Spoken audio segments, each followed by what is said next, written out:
Out for a walk this evening.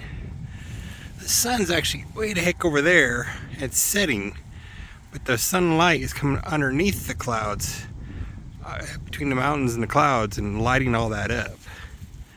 Just gives you some crazy looking views.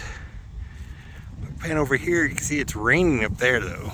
It's actually raining back that direction too. You can see it streaking through the air.